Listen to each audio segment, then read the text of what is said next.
and I'm looking forward to the rest of the hearing. I thank everybody who's coming, and Assistant Secretary Castillo, thank you for coming, and thank the stakeholders who are going to be addressing us on the second panel. The EDA, as our chairman has said, is an important partner to communities in West Virginia and across our nation that are trying to do the hard economic development opportunities for their citizens. As the lead agency for the federal economic development agenda, the EDA provides funding for critical infrastructure projects and other activities that support job creation and retention in a disadvantaged urban and rural areas.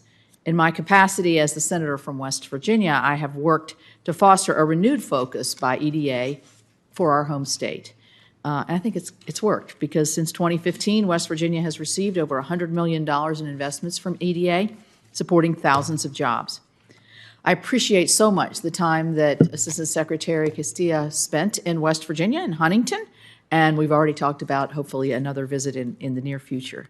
This hearing is very timely, given that EDA is in the process of considering applications for projects to use the more than $3 billion in supplemental appropriations it received through the American Rescue Plan Act. Taken together with the $1.5 billion that was provided in the CARES Act, EDA has received well over 10 times the annual funding typically appropriated to EDA, all within 1 year. That's a challenge. This is on top of the $1.2 billion total in supplemental appropriations provided for EDA for disaster recovery in 2018 and 2019. This committee will continue to exercise oversight of EDA's use of these and other funds, and I look forward to hearing about this during the hearing. Given the significant funding provided by Congress to EDA in recent years, it is concerning that the majority of the agency's programs are administered under expired authorizations, as the chairman said. We last authorized this in 2004, and last I checked, it's 2021, right? Congress has not updated EDA's priorities, informed by our constituents' needs and experiences with EDA, for over a decade, while EDA spends record amounts. Reauthorized legislation would enable this Congress to reassert direction over EDA funding decisions. Sure, new legislation would help EDA modernize a lot of the ways that they go about doing their business. It would enhance not just oversight, but also ways to encourage coordination across federal economic development programs.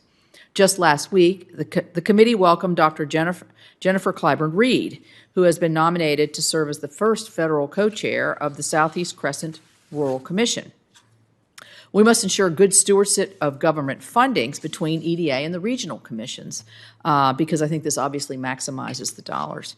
EDA reauthorization legislation would allow us to update the agency's processes for program implementation and project delivery. It would also support further cooperation between the EDA and the private sector. So the U.S. economy has changed a lot over the past 10 years. We ought to make sure that EDA's authorizing authorities' statutes reflect this reality.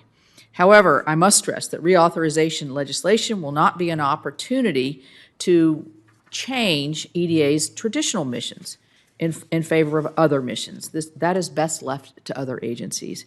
Neither would this be an opportunity to carry out a federal industrial policy in Washington that would pick winners and losers. So we must maintain EDA's focus on those areas that truly need assistance and continue with an industry-agnostic approach that emphasizes locally driven economic development decisions. As the committee considers reauthorization legislation, I look forward to hearing from Assistant Secretary Castillo and our stakeholders about implementation of EDA programs in general and what policy and programmatic improvements the committee should consider. In closing, let me again say I appreciate all of our witnesses. Thank you, Mr. Chairman.